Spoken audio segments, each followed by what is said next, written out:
দিচ্ছি এখন আমি জিরে,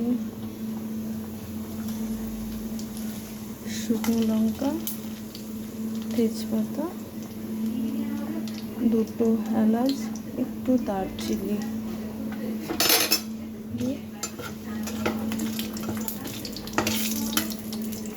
তারপর দেবো আমি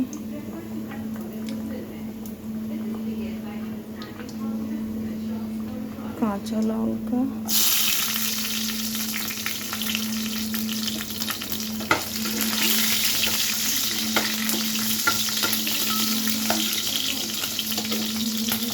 এবার আমি দিচ্ছি পেঁয়াজ।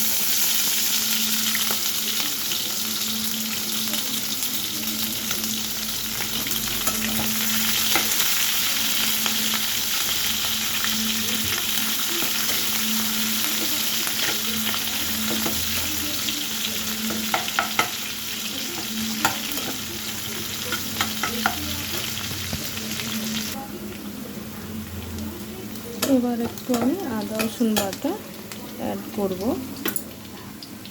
1 চামচ মতন আদা রসুন দিচ্ছি।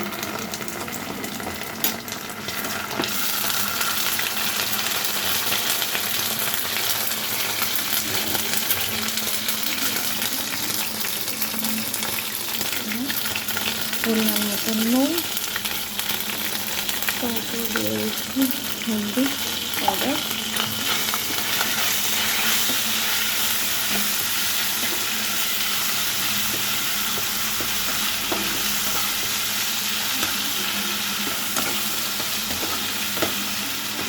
এবার আমি দিচ্ছি অ্যাড করে কেটে রাখা টমেটো, আজকে হচ্ছে পটল আর আলু আর চিংড়ি দিয়ে একটা মাখা সবজি হয়ে গেছে। মশলাটা করে আমি যেমন কিছু দিচ্ছি না, জাস্ট একটু বাড়িতে তৈরি করা ভাজা মশলা আমি একটু অ্যাড করে দিলাম, আর কিছু দেবো না, জাস্ট এটুকুই দেবো সবজি। এবার দেখো মশলাটা অনেকটা রেডি হয়ে গেছে। এবার আমি ভেজে রাখা সবজিগুলো আমি অ্যাড করে দিচ্ছি, ভেজে রাখা সবজিগুলো অ্যাড করে দিলাম। সবজিতে আমি জল দেবো না, জাস্ট এবার সিম করে আমি এভাবে ঢেকে দেবো, আস্তে আস্তে সবজিটাকে পাকিয়ে দেবো। দেখুন বন্ধুরা কত সুন্দর জল ছেড়ে দিয়েছে, সিম করে আমি ছেড়ে দিয়েছি, জল ছেড়ে দিয়েছি কত সুন্দর।